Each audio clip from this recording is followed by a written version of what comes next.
पिछली क्लास में हम लोग प्रवास यानी माइग्रेशन पे चर्चा शुरू किए थे और उसमें हमने देखा था कि प्रवास होता क्या है और उसकी विशेषताएं क्या हैं। आज हम देखते हैं प्रवास के कारण क्या होते हैं। प्रवास के कारण देखिए, लोग सामान्यतः अपने जन्म स्थान से भावनात्मक रूप से जुड़ाव रखते हैं। आप भी जुड़ाव रखते हैं, हम भी जुड़ाव रखते हैं। लेकिन कई बार ऐसा होता है कि किसी अन्य स्थान पर जाने के लिए कुछ मजबूरियां होती हैं, तो कभी कभी कुछ ज़रूरतें होती हैं। कभी हम अपनी ज़रूरतों को पूरा करने के लिए उस मूल स्थान को छोड़ते हैं, तो कभी अपनी मजबूरियों के कारण वहाँ से हम छोड़ करके और जाकर किसी दूसरे क्षेत्र में बसते हैं और फिर वहाँ हम अपना जीवन यापन करना शुरू करते हैं। एक स्थान को जब हम छोड़ देते हैं तो उस स्थान के लिए हम क्या कहलाएंगे? प्रवासी हो जाते हैं या उत्प्रवासी होते हैं। और जहाँ पे जाते हैं, जिस क्षेत्र में बसते हैं, वहाँ के लिए हम अप्रवासी कहे जाते हैं। यह हमने पिछली क्लास में आपसे चर्चा किया था। जिस जुड़ाव से हम अपने जन्म स्थान के साथ जुड़े होते हैं, मुख्य तौर पे भावनात्मक रूप से, इस भावनात्मक जंजीर को तोड़ना, जब तक कि कोई मजबूत कारण ना मिले तब तक आप अपने जन्म स्थान को नहीं छोड़ना चाहेंगे। फिर चाहे वो आपका रोजगार हो या फिर अन्य कोई कारण हो जिसकी वजह से आप अपने जन्म स्थान को छोड़ते हैं। तो हम उन कारणों पे आज चर्चा करेंगे कि वो कौन कौन से कारण हैं जिनकी वजह से आपको अपने जन्म स्थान को छोड़ना पड़ता है या हमें अब किसी और स्थान पर जा करके रहने की आवश्यकता पड़ती है, यानी प्रवास करने की ज़रूरत पड़ जाती है। तो इसमें जो पहला कारक है, दो भागों में बांटकर हम देखेंगे। पहला कारक जो होता है वो प्रतिकर्ष कारक है। प्रतिकर्ष कारक, प्रतिकर्ष का मतलब होता है किसी स्थान से किसी दूसरे स्थान पर जाने के लिए प्रेरित करने वाले कारक। ठीक है,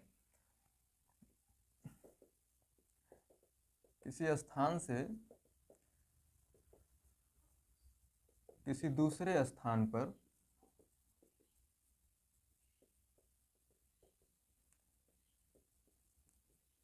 जाने के लिए जो कारक प्रेरित करते हैं, प्रेरित करने वाले कारक, यानी ऐसे कारक होंगे जो आपको एक स्थान से दूसरे स्थान पर जाने के लिए प्रेरित करते हैं या मजबूर करते हैं या फिर आपको जाने के वहाँ पर क्या कहते हैं, सपोर्ट करते हैं या प्रमोट करते हैं, जो भी आप कहना चाहें। नहीं, एक स्थान को छोड़ने के लिए अगर कोई फैक्टर काम कर रहा है तो वो क्या है? प्रतिकर्ष कारक है। ठीक है, या फिर इसी को प्रवासकारी कारक भी कहते हैं। ठीक है, ये भी ध्यान रखिएगा, प्रवासकारी कारक। अब वो कौन कौन से कारक होंगे जो प्रवासकारी प्रभाव रखते हैं या जो प्रतिकर्ष प्रभाव रखते हैं, जो आपको किसी स्थान से दूसरे स्थान पर भेजने के लिए जिम्मेदार होते हैं? तो उन कारकों में अगर देखा जाए तो जैसे जनसंख्या दबाव है, एग्जाम्पल के तौर पे जनसंख्या दबाव है, या प्राकृतिक आपदाएं हैं, जैसे जनसंख्या दबाव, प्राकृतिक आपदाएं,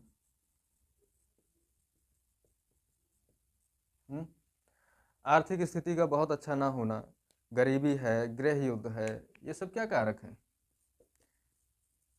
गरीबी, गृह युद्ध, ये वो कारक हैं जो आपको किसी स्थान से दूसरे स्थान पर जाने के लिए प्रेरित करते हैं।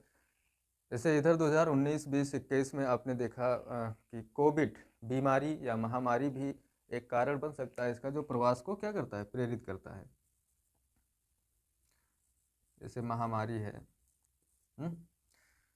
ये वो कारक है जिसके दौरान पूरा शहर का शहर गांव की ओर प्रवास किया।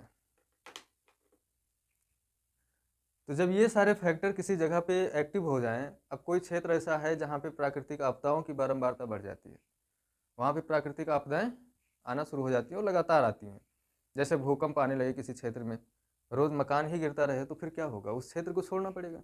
फिर कितना ही भावनात्मक अटैचमेंट आपका क्यों ना हो, कितना भी ज़्यादा आप भावनाओं से ओतप्रोत हों पूरी तरीके से कि नहीं ये मेरा जन्म स्थान है, मैं इसे छोड़ नहीं सकता, लेकिन जब उस जन्म स्थान पर रोजाना भूकंप के झटके महसूस होने लगे तो फिर आपको कोई विकल्प ढूंढना जरूर पड़ेगा। या उस जन्म स्थान पर कोई बीमारी फैल गई है जिसका कोई इलाज नहीं हो पा रहा है संभवतः, तो फिर आपकी मजबूरी है कि अब आपको वहाँ से जाना ही पड़ेगा, किसी दूसरे स्थान पर बसना होगा। या गृह युद्ध जैसी स्थिति बन जाए, जैसे यूक्रेन में अभी आप लगातार चर्चा में देख रहे हैं, तो लोग अपने मूल स्थान को क्या करेंगे, छोड़ने की प्रवृत्ति रखते हैं और छोड़ना भी चाहेंगे, क्योंकि ऐसी हालत में वहाँ पे रहना सही भी नहीं है, तो किसी दूसरे स्थान पे प्रवास कर जाना चाहिए। ऐसे अनुपजाऊ भूमि है, हालांकि जब अनुपजाऊ भूमि है अगर, तो वहाँ पे लोग होंगे ही नहीं, तो प्रवास करने का कोई मतलब नहीं है। लेकिन फिर भी जो जनसंख्या वहाँ रहती है, एक समय के बाद में उसे भी महसूस होता है कि भाई अगर ज़मीन यहाँ की उपजाऊ नहीं है तो फिर हम एग्रीकल्चर को प्रमोट नहीं कर पा रहे हैं। अगर वो कृषि नहीं कर पा रहे हैं तो फिर वो उस स्थान को क्या करेंगे, छोड़ना पड़ेगा उनको, और किसी ऐसे क्षेत्र में जाकर के बसेंगे जहाँ पे वो कृषि कर सकते हैं, अपना जीवन यापन जी सकते हैं। ठीक है, तो ये तो वो कारक हो गए जो प्रमोट करते हैं किसी स्थान से आपको दूसरे स्थान पर जाने के लिए। दूसरा कारक हो ये प्रतिकर्ष है, यानी जो बाहर की ओर आपको ढकेलता है किसी दूसरे स्थान पर जाने के लिए। लेकिन किसी दूसरी जगह पे कोई आकर्षणकारी भी होगा, कोई आकर्षक कारक भी होगा जो क्या कर रहा होगा, आपको आने के लिए आकर्षित कर रहा है, यानी आपको बुला रहा है। उसके पास अच्छी संभावनाएं हैं, अच्छी जलवायु है, अच्छा माहौल है, एग्रीकल्चर के ढेर सारे स्कोप हैं, रोजगार है, स्वास्थ्य की व्यवस्था है। तो ऐसे ऐसे कारक भी हैं, ऐसे क्षेत्र भी हैं जो आपको वहाँ पर आने के लिए प्रमोट करते हैं कि भाई आप आइए यहाँ पे, हम आपको बेहतर संभावनाएं उपलब्ध करा रहे हैं। तो दूसरे भाग में हम देखेंगे उन कारकों को जो आकर्षणकारी कारक होते हैं और वो आपको आने के लिए, आप प्रवास करने के लिए क्या करते हैं, प्रेरित करते हैं। ऐसे कारकों में शिक्षा की व्यवस्था है, चिकित्सा है। पहले देख लो वे कारक जो आप्रवास को प्रेरित करते हैं। इसके तहत हम उन्हीं कारकों की बात करें। आप्रवास का मतलब होगा आने के लिए, यानी प्रवास करके आप वहाँ पर आइए, इसी को बोलते हैं आप्रवास। तो इसको जो प्रेरित करते हैं वो कारक कौन से हैं? तो इसको प्रेरित करने वाले कारक जैसे शिक्षा की व्यवस्था है, शिक्षा व्यवस्था। भाई अगर आपको एजुकेशन अच्छा मिल रहा है तो आप एजुकेशन के लिए जाएंगे। आप शहर में देख लीजिए, अगर आप दिल्ली में हैं, प्रयागराज में हैं, लखनऊ है, तो ऐसे शहर में आप अपना घर छोड़ करके क्यों हैं? पढ़ाई के लिए हैं। यानी यहाँ पर शिक्षा, एजुकेशन एक ऐसा कारक है जो आपको आने के लिए प्रेरित किया कि भाई आप अपने घर से निकलिए, अपने जन्म स्थान से निकलिए और शहर में आइए, हम आपका इंतजार कर रहे हैं। तो अगर यहाँ पे अच्छा एजुकेशन है तब तो आप यहाँ पे आके रह रहे हैं। अब यहीं पे आप पढ़ाई कर रहे हैं और एक समय के बाद में आपको जॉब मिलती है और इसी क्षेत्र में मिल जाती है, तो फिर अब यहाँ पे आप इतना समय बिता दिए कि इसके साथ भी आपका इमोशनल अटैचमेंट हो गया है, तो आप यहीं पे रहने लगे। आपने उस जन्म स्थान को छोड़ दिया है, आप यहाँ के लिए अप्रवासी हो गए हैं। तो शिक्षा व्यवस्था है, चिकित्सा है, एक कारक ये भी है जो आपको आने के लिए प्रमोट करता है, चिकित्सा व्यवस्था। उन क्षेत्रों में जहाँ पे चिकित्सा की अच्छी व्यवस्था नहीं है, लेकिन शहरी क्षेत्रों में आप देखें तो अच्छे अस्पताल हैं, बड़े बड़े हॉस्पिटल्स हैं जहाँ पे आपको समय पे ट्रीटमेंट मिल जा रहा है। तो स्वास्थ्य और शिक्षा ये दो ऐसे कारक हैं जो बहुत ज़्यादा महत्वपूर्ण हैं और जीवन जीने के लिए इनकी सबसे ज़्यादा आवश्यकता आपको आज के समय में महसूस होगी। तो अगर ये दो व्यवस्थाएं कहीं पे हैं तो कहीं ना कहीं आपको आने के लिए आकर्षित करेंगे ही करेंगे। अगर घर में कोई एक पेशेंट है और पता चल रहा है कि अगर हफ्ते में एक बार उसे किसी बड़े हॉस्पिटल में दिखाना है, तो आप हफ्ते में 200 किलोमीटर जा कर के हॉस्पिटल में दिखाने की बजाय हॉस्पिटल के आसपास ही कहीं बसना पसंद करेंगे कि यहीं पे रुक जाओ, जब तक दवा चल रही है तब तक आप यहीं पर रहें। वो भी एक प्रकार का अल्पकालिक प्रवास ही है कि भाई स्वास्थ्य की वजह से आपने या चिकित्सा की वजह से आपने वहाँ पर प्रवास किया और आप रह रहे हैं। ठीक है, ऐसे रोजगार की उपलब्धता है। भाई अगर आप पढ़ाई लिखाई किए हैं और आपकी ज़रूरत है कि नहीं अब हमें रोज़गार करना है, नौकरी करना है, कोई भी काम करना है परिवार के जीवन यापन के लिए, तो फिर आप क्या करेंगे? आप रोज़गार की तलाश करेंगे। ग्रामीण क्षेत्रों में रोज़गार की बेहतर संभावनाएं नहीं है। कृषि है, अगर आपके पास अच्छी भूमि नहीं है तो फिर आपका काम वहाँ पे नहीं है, तो फिर आप क्या करेंगे? आप शहरों की ओर पलायन करेंगे और जाना ही पड़ेगा। जब आप शहरों की ओर पलायन करेंगे तो फिर प्रवास होगा। अब आप शहर में आके रह रहे हैं तो अपने परिवार के साथ नहीं, अगर आप अकेले आए हैं तो एक समय के बाद में आपको महसूस होता है कि नहीं चलो परिवार को भी यहीं ले आओ, बच्चे भी हैं यहीं अपना पढ़ाई लिखाई करेंगे और हम यहीं पे काम भी करते हैं। मेरी खुद की जानकारी में ऐसे कई लोग हैं जो गांव से दिल्ली और बॉम्बे जैसे शहरों में प्रवास किए हैं और उनका एक फैमिली वहाँ पे अपनी खुद की है, बच्चे हैं, सब स्कूल जा रहे हैं। अब कभी गांव आने की बात होती है तो एक सवाल बनता है कि बच्चों की स्कूल की छुट्टी नहीं है, यानी अगर वो आना भी चाहते हैं तो फिर उनको परमानेंटली वहीं सेटल होना ही होना एकमात्र ऑप्शन है। क्यों? क्योंकि अब वहाँ पे सब कुछ इन्होंने अपना शुरू कर दिया है, बच्चे पढ़ाई कर रहे हैं, अपना काम कर रहे हैं, एक परिवार और एक समाज में वो घुल मिल गए हैं। तो एक प्रकार का ये जो प्रवास हो रहा है, रोजगार की उपलब्धता, तो जहाँ रोजगार मिल रहा है वहाँ पे आप काम कर रहे हैं और वो आपकी आवश्यकता थी कहीं ना कहीं। ऐसे उन क्षेत्रों में जहाँ पे अनुकूल जलवायु है, एक कारक ये भी है जो आपको आकर्षित करता है, अनुकूल जलवायु। जहाँ पे जलवायु ठीक ठाक है वहाँ भी लोग रहना पसंद करते हैं, वहाँ पे जा करके। अब कहीं पे गर्म मरुस्थल है तो गर्म मरुस्थल में तपने से तो अच्छा है कि किसी ठंडे प्रदेश में चला जाए, फिर जहाँ की जलवायु नम हो, ठीक ठाक हो, बहुत ज़्यादा तापमान ना हो, ना ही बहुत ज़्यादा कम तापमान हो। ठीक है, ऐसे कृषि योग्य भूमि है, तो जहाँ पे कृषि ठीक ठाक डेवलप है या जो ज़मीन है, मिट्टी है, अगर वो उपजाऊ है, कृषि योग्य भूमि, अगर मिट्टी वहाँ की उपजाऊ है तो खेती अच्छी हो सकती है। अगर एग्रीकल्चर अच्छा हो सकता है तो फिर वहाँ पे लोग बसना पसंद करेंगे, तो उन क्षेत्रों में लोग जा करके रहना ज़्यादा पसंद करते हैं। तो ये दो ऐसे कारक हैं, प्रतिकर्ष कारक और आकर्षक कारक या आकर्षणकारी कारक, जो आपको किसी स्थान से जाने के लिए प्रेरित करते हैं कि भाई अब आप यहाँ से निकलो, यहाँ आपके लिए अनुकूल दशाएं नहीं है। तो दूसरा कारक आपको अपनी ओर आकर्षित करने के लिए बैठा है, जिसमें ये सारे फैक्टर्स आते हैं। इनको नोट कर लीजिए, फिर देखते हैं इन सबको थोड़ा सा और डिटेल में। तो ये तो हो गए दो तरह के कारक जो प्रवास को प्रेरित करते हैं किसी स्थान पे, कि आपको वहाँ रहना है या वहाँ से जाना चाहिए या किसी स्थान विशेष पे आपको जाना चाहिए, इसके लिए ये प्रेरक तत्व हैं। और इनके तहत हम लोगों ने देखा कि कई सारे कारक हैं जो अलग अलग अपनी भूमिका निभा रहे हैं।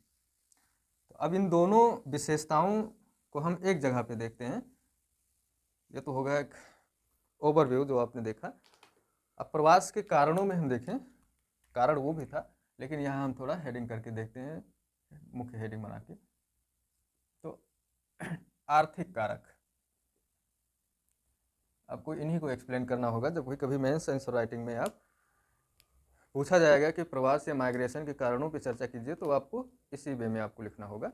वो भूमिका में आप लिख सकते हैं कि प्रवास को प्रभावित करने वाले दो तरह के कारक होते हैं, एक वे कारक जो आकर्षित करते हैं, दूसरा वे जो जाने के लिए प्रेरित करते हैं। इन्हीं को पुल या पुश फैक्टर भी कहते हैं। ठीक है, तो आर्थिक कारण में क्या होता है कि जब कोई व्यक्ति किसी स्थान पर, उसका जो आर्थिक जीवन है जब वो कष्टदायी हो जाए,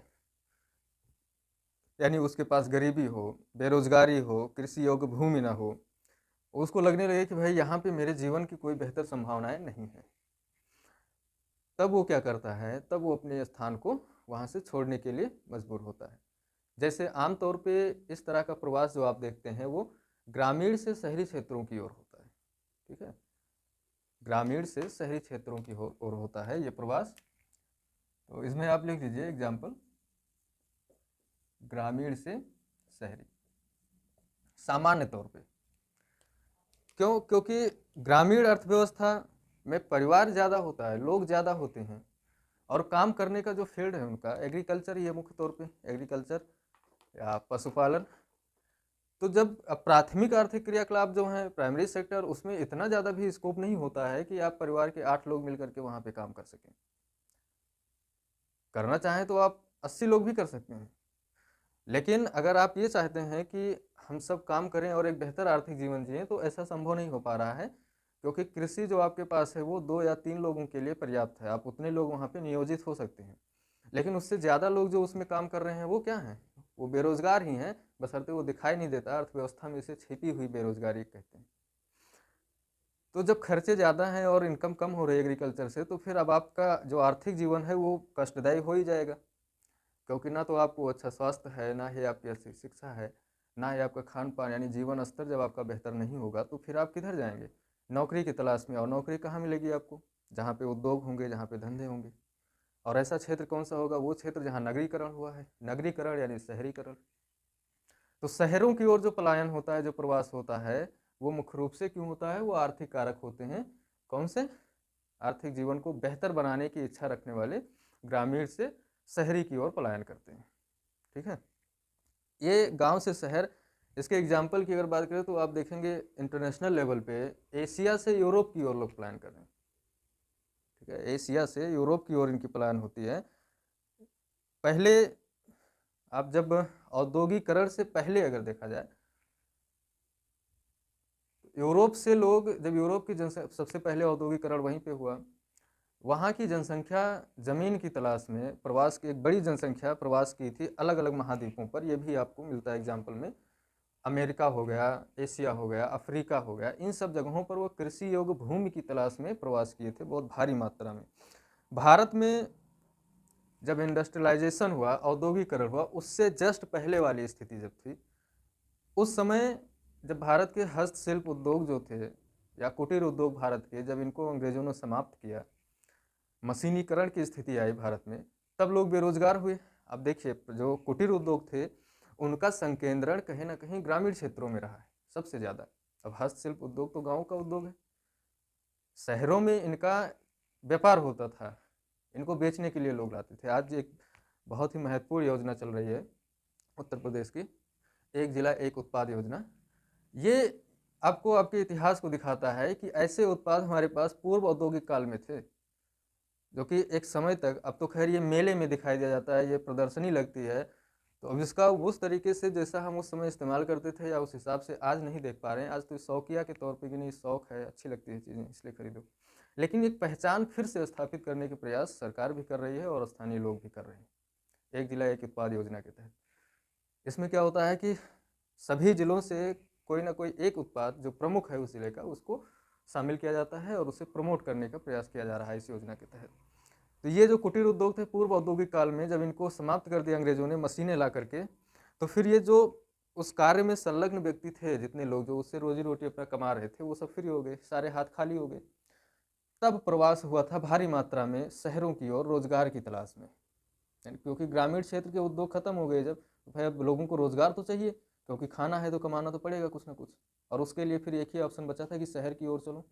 तो शहरों में भीड़ बढ़ी थी, यानी शहर की ओर प्रवास जो हुआ था वो भारत में हुआ था पूर्व औद्योगिक काल में, जिस समय मशीनीकरण भारत में शुरू हुआ था। इसका दूसरा कारण जो है वो जनांकिकीय कारण आप मान सकते हैं, इसको भी आप एक्सप्लेन कर सकते हैं। जनांकिकीय कारण का मतलब हो गया कि जब जनसंख्या का जो अधिक दबाव होता है। अच्छा, इसमें ग्रामीण क्षेत्र में कौन सा फैक्टर लग रहा है? प्रतिकर्ष कारक। ग्रामीण क्षेत्रों में जब उद्योग खत्म हुआ तो वहाँ लोगों की मजबूरी बन गई कि अब हमें जाना ही पड़ेगा शहरों की ओर, तो वहाँ पे ग्रामीण क्षेत्र में प्रतिकर्ष कारक काम कर रहे हैं और शहरी क्षेत्र में आकर्षक कारक काम कर रहे हैं, यानी जो आकर्षणकारी कारक है वो काम कर रहे हैं। यानी शहर उनको बुला रहा है और गाँव उनको जाने के लिए प्रेरित कर रहा है, ठीक है। ऐसे जनांकिकीय कारण है, जब जनसंख्या का अधिक दबाव हो जाता है किसी क्षेत्र विशेष में, तब भी लोग क्या करते हैं, कम जनसंख्या वाले क्षेत्र में प्रवास करते हैं। अधिक जनसंख्या वाले क्षेत्र से क्या, कम जनसंख्या वाले क्षेत्र में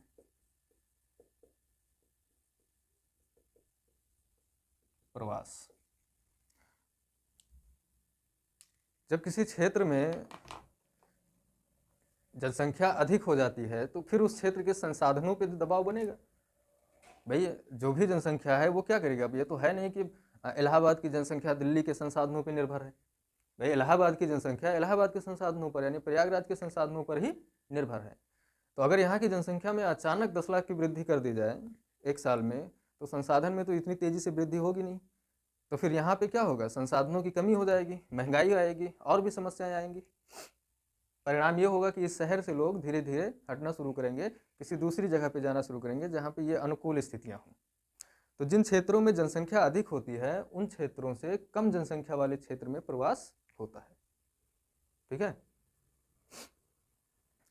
अब जनांकिकीय घटक में एक फैक्टर और आप देख लीजिए, यदि किसी क्षेत्र में जन्म दर जो है कम है और कहीं पे जन्म दर अधिक है, मान लीजिए कि प्रयागराज में पुरुषों की जो बाल लिंगानुपात है या जो पुरुष जनसंख्या है वो किसी भी कारण से कम है, यहाँ पे मान लीजिए कि लड़कों को महत्व नहीं दिया जा रहा है, बच्चियाँ ज़्यादा हैं, तो अगर यहाँ पुरुष जनसंख्या की कमी है बहुत ज़्यादा, तो किसी दूसरे स्थान से पुरुष जनसंख्या का प्रवास इस क्षेत्र में होगा।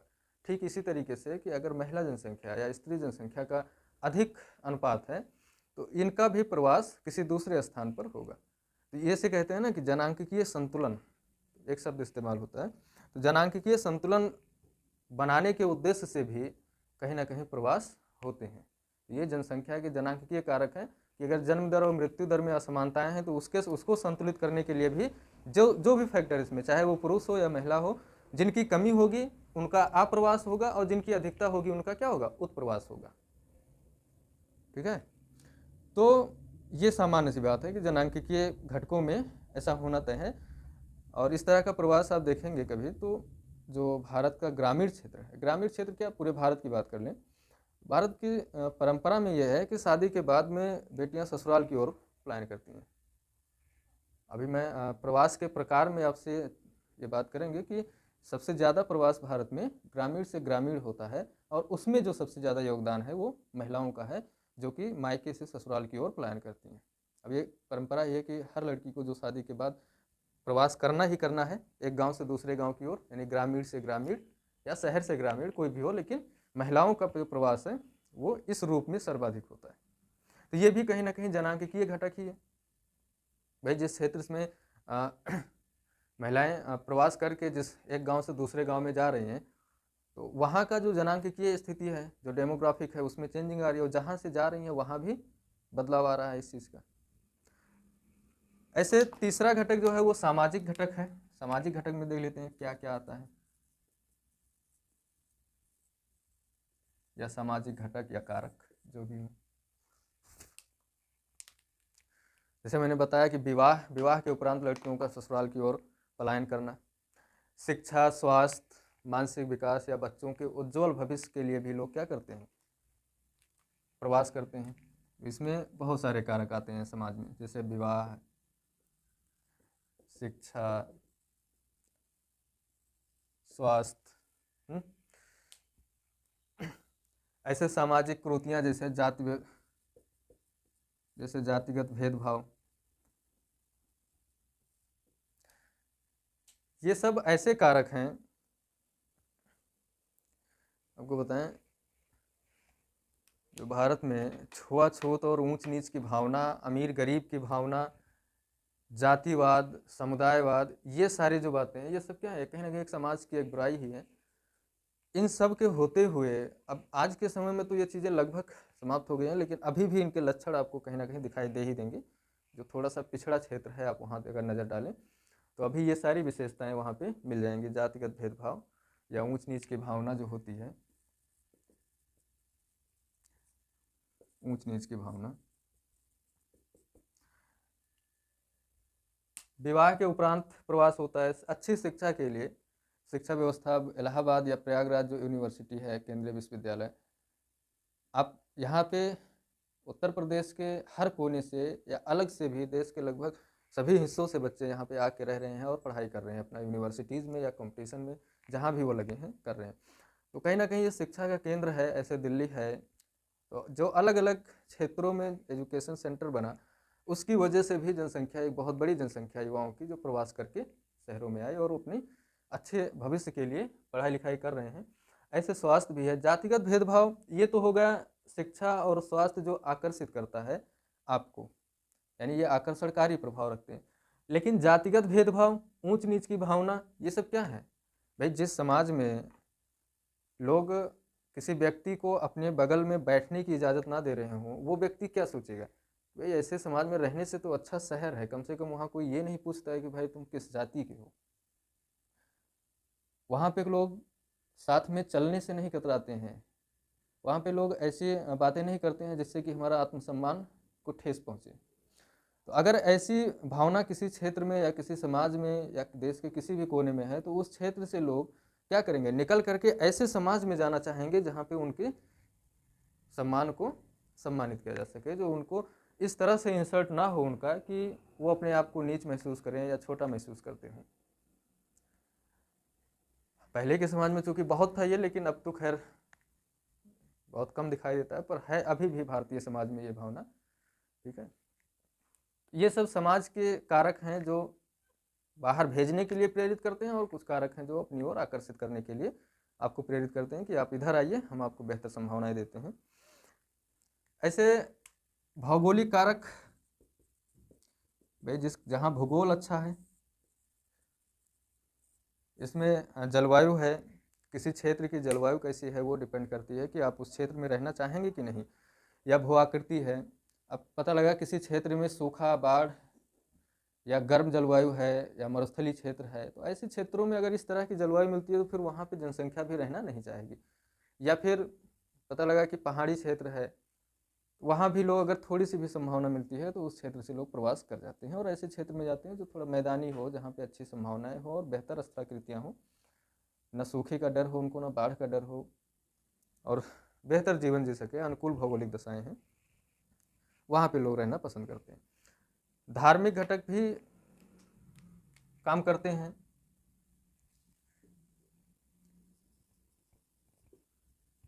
जैसे धार्मिक कारक में ये आप देख लीजिए कि ऐसे बहुत सारे स्थान हैं जो धार्मिक प्रवृत्ति के हैं और इस वजह से वहाँ पे जनसंख्या प्रवास कर गई, वहाँ पे लोग जाते हैं। आप देखें, रोम, यरूशलेम है, इनफैक्ट प्रयागराज है, आपका हरिद्वार है, वैष्णो देवी का मठ है। आप ऐसी जगहों पर देखिए, इनके पास कोई अच्छी स्थिति नहीं है, भौगोलिक स्थिति इनकी बहुत अच्छी नहीं है। अब वैष्णो देवी जो गया हो, मैं तो फिलहाल अभी तक गया नहीं, लेकिन जो गए हैं वो बताते हैं उनकी चढ़ाई भी इतनी ज़्यादा है और इतने दुर्गम रास्ते हैं, लेकिन फिर भी वहाँ पे ठीक ठाक जनसंख्या रहती है। ऐसा क्यों है? क्योंकि उसका अपना धार्मिक महत्व है। ऐसे भारत से हजारों व्यक्ति प्रत्येक वर्ष हज की यात्रा पे जाते हैं, तो इन स्थानों का अपना धार्मिक महत्व है और इस वजह से ये लोगों को अपनी ओर आकर्षित करते हैं और लोग प्रवास करते हैं उस जगहों पर जाकर के। ठीक है। राजनीतिक घटक में आप देखें,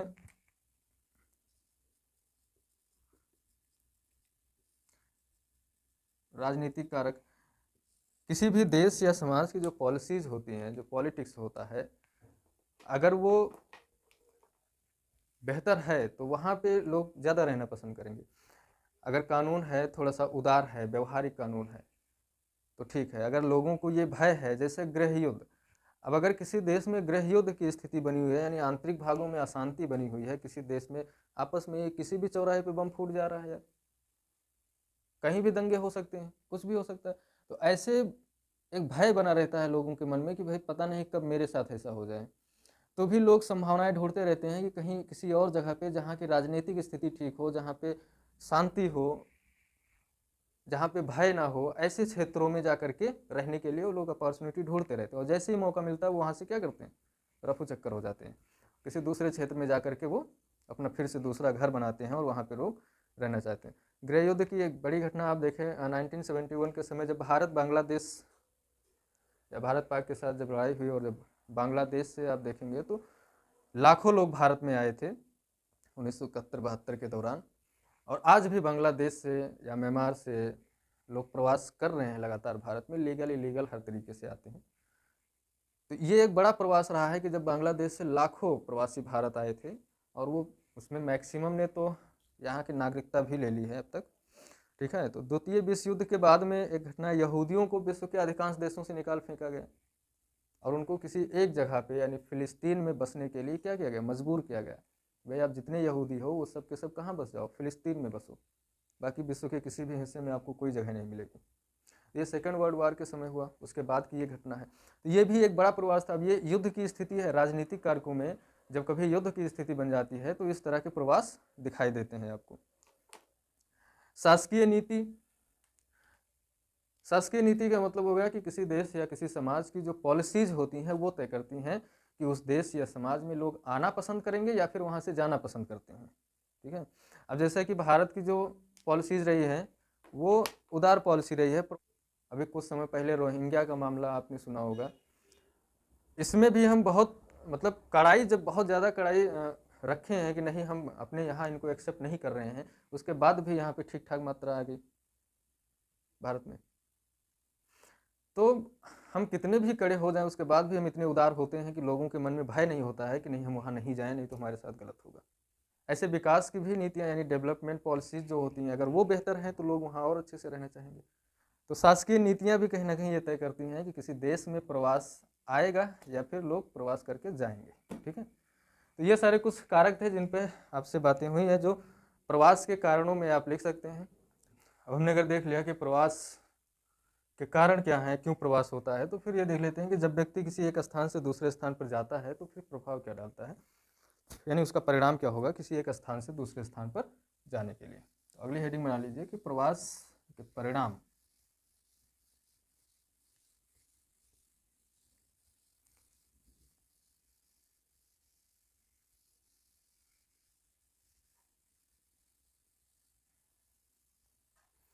प्रवास के कारणों की बात हुई, तो अगला है प्रवास या माइग्रेशन के परिणाम। देखिए, जब व्यक्ति एक स्थान से किसी दूसरे स्थान पर जाएगा तो क्या करेगा, सबसे पहले तो जनांकीय जो स्थितियां हैं वो क्या हो जाएंगी, बदल जाएंगी। यानी जनसंख्या की जो संरचना है, जो वहाँ की जन्म दर, मृत्यु दर, प्राकृतिक वृद्धि दर है, वो क्या होगी, चेंज हो जाएगी। आपको पता है जनसंख्या में बदलाव, जनसंख्या की संरचना में बदलाव किसी क्षेत्र या किसी देश के पूरे सिस्टम को चेंज करता है। वहाँ की चाहे शिक्षा व्यवस्था हो, चाहे चिकित्सा व्यवस्था हो, चाहे रोजगार की व्यवस्था हो, चाहे यानी जो भी सिस्टम चल रहा है उन सबको परिवर्तित करेगा। जैसे एक किसी क्षेत्र में 100 लोग हैं, अचानक से वहाँ 20 लोग और पहुँच गए। अब पहले चीज़ तो संसाधन में हिस्सेदारी बढ़ेगी, संसाधन बटेंगे। 20 लोग और गए हैं तो एक्स्ट्रा कहते हैं कि चिकित्सा की ज़रूरत है, एक्स्ट्रा कॉलेज की ज़रूरत है। यानी अब सही बात तो है कि न्यायपालिका में देखा जाए ना, तो 20 लोग अगर एक्स्ट्रा हो गए हैं, 20 का मतलब हो गया 20 लाख, मान लीजिए 20,000। इतनी बड़ी जनसंख्या अगर बढ़ गई है तो फिर कहीं ना कहीं जजेस की नियुक्ति भी ज़्यादा करनी पड़ेगी भाई, केसेज भी तो ज़्यादा आएंगे, प्रशासक भी ज़्यादा चाहिए, पॉलिटिकल पार्टियाँ भी बढ़ेंगी, राज्यसभा, विधानसभा और लोकसभा के मेंबर्स भी बढ़ेंगे। तो क्या नहीं बढ़ेगा, सारी चीज़ें परिवर्तित होंगी, बस सिर्फ और सिर्फ जनसंख्या की संरचना में परिवर्तन आने से। तो जब किसी क्षेत्र में जनसंख्या में बदलाव आता है तो फिर उस क्षेत्र में क्या होता है, जनसंख्या संरचना प्रभावित होती है। जब कोई क्षेत्र प्रवासियों से या फिर किसी क्षेत्र से जब प्रवासी बाहर जाते हैं कहीं पे, तो वहाँ की जो जनसंख्या संरचना है वो बदल जाती है। तो क्या होता है कि व्यक्ति जहाँ से जहाँ के लिए जाता है, व्यक्ति जिस क्षेत्र से जिस क्षेत्र में प्रवास करता है,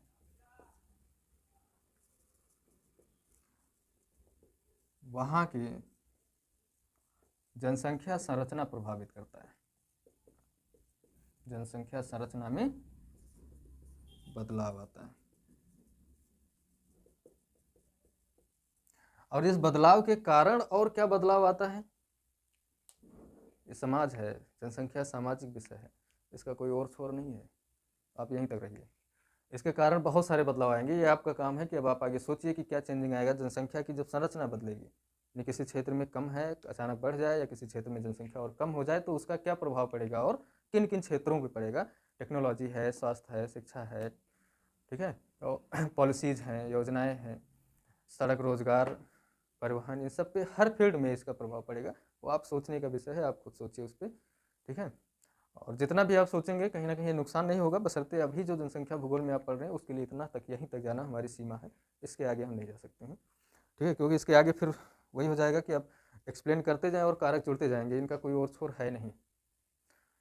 तो अब जनसंख्या के प्रवास करने से जिस क्षेत्र में प्रवास करते हैं जब कोई व्यक्ति, तो वहाँ की यानी दोनों जगहों की, यानी जिस क्षेत्र से जा रहा है और जहाँ पे पहुँचा है, दोनों जगहों की जनसंख्या संरचना में बदलाव आ जाता है। जैसे मान लीजिए कि ग्रामीण क्षेत्र से जब कोई शहर में प्रवास करता है, तो आप देखेंगे कि ग्रामीण से शहरी प्रवास जो है वो पुरुषों का अधिक होता है, खासतौर पर लंबी दूरी में कमाने के लिए जब जाते हैं, रोजगार की उपलब्धता जब होती है, उनकी आवश्यकता, तो रोजगार के लिए जब वो गाँव से शहर जाते हैं तो पुरुष जनसंख्या का क्या हुआ, प्रवास अधिक हुआ। तो दोनों जगहों पर लिंगानुपात क्या हो गया, चेंज हो गया।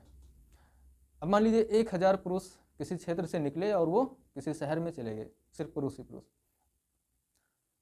तो जिस क्षेत्र से वो निकल कर गए हैं वहाँ पे महिलाओं की संख्या अधिक हो गई, लिंगानुपात चेंज हो गया। और जिस क्षेत्र में वो पहुँच गए वहाँ पे भी लिंगानुपात चेंज कर दिया। तो सामाजिक संरचना में, जनसंख्या की संरचना में इस तरह की चेंजिंग आती है। ऐसे जब ग्रामीण से शहरों में जब जनसंख्या प्रवास करेगी तो शहरी जनसंख्या पर क्या होगा, शहरी जनसंख्या का शहरी क्षेत्रों में जनसंख्या का दबाव बढ़ेगा। ये भी एक परिणाम होगा। भाई शहरों में जनसंख्या पहुंचेगी तो वहाँ का जो जनसंख्या का जो दबाव है वहाँ के संसाधनों पे वो क्या होगा, बढ़ जाएगा। यानी रोजगार में कमी आएगी, पर्यावरणीय समस्याएं उत्पन्न होंगी, आवास की कमी होगी, ट्रैफिक की समस्या उत्पन्न होगी। भाई जनसंख्या के बढ़ने से ट्रैफिक भी जाम होगा। इस तरह की समस्याएं शहरों में देखने को मिलने लगेंगी। ऐसे जो तीसरा परिणाम इसका होगा कि दो संस्कृतियों का मिलन होगा और प्रचार प्रसार भी होगा।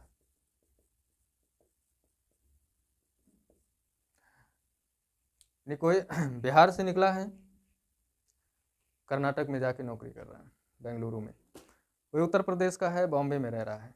तो फिर क्या है, अपनी परंपराओं को भी तो लेकर जाएगा साथ में, भाई संस्कृतियों को भी लेकर जाएगा और वहाँ पे जाकर के उसका भी प्रचार प्रसार करेगा, साथ में रोजगार भी करेगा। तो इनका कल्चर का जो है ना, संस्कृति है या परंपरा है, खान पान है, रहन सहन है, इनका क्या होगा, प्रचार प्रसार होगा इसके प्रवास के माध्यम से। ठीक है। नई जानकारियों का एवं सामाजिक परिवर्तनों का शहर से गांव की ओर पलायन होगा। नई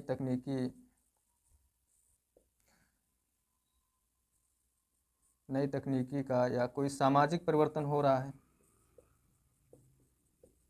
सामाजिक परिवर्तनों का ग्रामीण क्षेत्रों में भी क्या होगा, क्षेत्रों में भी प्रसार होगा, जागरूकता बढ़ेगी। भाई आज अगर गांव में आप टेक्नोलॉजी को इतना अपडेट देख रहे हैं, मुझे लगता है कि शहरी क्षेत्रों से ज़्यादा तो अपडेट गांव के लोग हो गए हैं। क्योंकि आप तो काम के दबाव में हो सकता है कि किसी टाइम न्यूज़ ना सुन पाते हों, लेकिन उनके पास समय भी है और न्यूज़ चैनल भी है और एंड्रॉयड फ़ोन भी है उनके हाथ में। टेलीविज़न भले ही बड़ी वाली घर में ना लगी हो, लेकिन मोबाइल हर हाथ में है। किसी भी राजनीतिक घटनाक्रम हो या फिर कोई आर्थिक घटनाक्रम हो, अगर आप तेज़ी से सोचना चाहते हैं तो किसी गांव में किसी पास फ़ोन करके पूछ लीजिए कि भाई ऐसी राजनीतिक उथल पुथल जो चल रहा है इसमें क्या कैसे है, वो आपको रियल टाइम डेटा देगा। कहीं ना कहीं टेक्नोलॉजी और जो सामाजिक परिवर्तन होते हैं, आप देखें जो ग्रामीण समाज का पिछड़ापन था अब धीरे धीरे वो खत्म हो रहा है। कारण कुछ और नहीं, गांव से लोग शहर में आ रहे हैं और शहर की जो आधुनिकता है, शहरीकरण है, इससे प्रभावित होकर जब वो रिटर्न फिर गांव में जा रहे हैं तो यहाँ के कल्चर को वहाँ पे अप्लाई करते हैं। यहाँ पे जो एक्सपेरिमेंट वो यहाँ पे जो देख के जाते हैं, गांव में उसका एक्सपेरिमेंट करते हैं कि शहर में ऐसा हो सकता है तो गांव में क्यों नहीं हो सकता है। तो ये सब क्या है, एक सामाजिक परिवर्तन है और ये परिवर्तन धीरे धीरे तेजी से बढ़ते बढ़ते ना पूरे देश को एक गांव और पूरे देश को एक शहर बना देगा। और अच्छी बात भी है, अगर सकारात्मक दिशा में परिवर्तन हो रहे हैं तो परिवर्तन किसको बुरा लगता है। बस थोड़ा सा मानवीय प्रवृत्ति होती है, परिवर्तन को वो स्वीकार नहीं करता जल्दी, लेकिन अगर समय के साथ चेंजिंग आती रहे तो वो एक्सेप्टेबल होती है और लोग उसे स्वीकार भी करते हैं।